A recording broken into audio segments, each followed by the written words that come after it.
Hello and welcome to this week's edition of I'm Still Playing. So last week I put up a video talking about whether or not I thought now was a good time to be playing Zenless Zone Zero. And let me just tell you, after a week of playing it, I can answer that with an emphatic yes. I have been playing this game obsessively all week and thoroughly enjoying it. So you can imagine how excited I was when I saw all of the very cool things that are coming down the line for the 1.5 update that's right around the corner. Now, there are already a ton of recap videos out there going over all of the new stuff that's coming out for this update.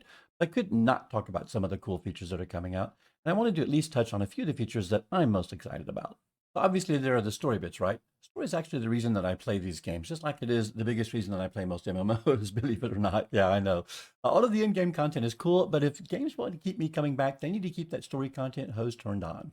So in 1.5, we're getting a special episode story featuring Astra Yao, the premier agent added for this update. We're also going to get an agent story for Ellen, which is very cool.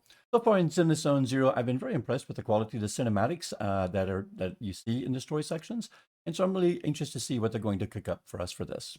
And of course, speaking of Astra, there are these entirely two new agents to pull for this update, as well as for the first time ever in ZZZ, rerun banners to catch up on agents that you might have missed earlier. And as someone who just started playing last week, this is both super exciting and also a little bit terrifying because it basically means that, yes, I'm going to want to pull for all four of these characters.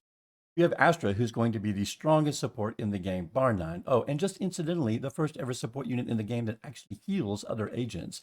And though I could probably pass on Ellen because once I get Miyabi, I think I'm going to pretty much have ice covered. But still, it's Ellen. She's like one of the premier poster characters for ZZZ. And then there's Evelyn, this new fire attack character who's Astra's bestie. Besides being an amazing, if somewhat complicated fire attack unit, she does this amazing thing where she takes off her jacket during her first ultimate in the battle. And then for the second version of it, and for the remainder ultimates in the battle, she doesn't have the jacket. So she actually has two different versions of their ultimate. And well, quite frankly, who doesn't want that?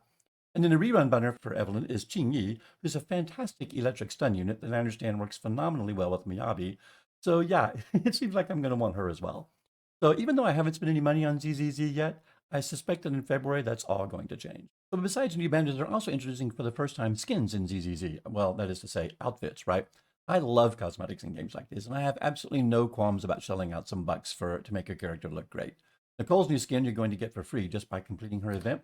And then Astra and Ellen's new outfits, I believe, will be available in the store. We'll see when the update actually comes out. There's also going to be a ton of new events, a new arcade game, all sorts of new activities. But let me tell you, the one thing that I'm kind of stupidly excited for is fishing. Listen, I don't even want to think about all of the time that I've spent fishing in World of Warcraft. In fact, pretty much every MMO that I've ever played in has had some version of fishing in it, and I have participated in all of them. But this is the first time that I've seen it come to a gacha game, at least that, that I've seen. So you can bet that I am going to be all over that action. And then besides all of the new features and characters and game modes, Hoyoverse is also continuing to iterate on and improve upon the UI, which I think is super smart. For instance, they're adding a custom option to the already excellent training plan UI. So that'll allow you to build your own custom training plan, and then you can follow it, if you want to use something from Icy Veins or whatever your favorite location is to get builds from. They're also bubbling up the disk drive awards and routine cleanup stages to the level where you actually select the stage to make it easier to find the stage that you want to do. They're just in general continuing to make much needed quality of life improvements throughout the crafting and leveling interface. So anyway, in the same way that I'm a super casual in the MMOs that I play, I'm also the perennial casual gacha game player. Almost everything I see coming down the pipe in this update are things that I, as a casual player, can participate in. And that makes me super happy. How about you? What features, characters, or gameplay modes are you most looking forward to in this update? Let me know in the comments. I definitely see myself continuing to sort of knock out some ZZD content over the next couple of weeks. So if you want to see how a super cash plods his way through the game, then hit the subscribe button and click on the update thingy so you can get updates when I make new videos. Until next time, whatever game it is that you're playing, I hope you're absolutely killing it. Until then, cheers, and I'll see you soon.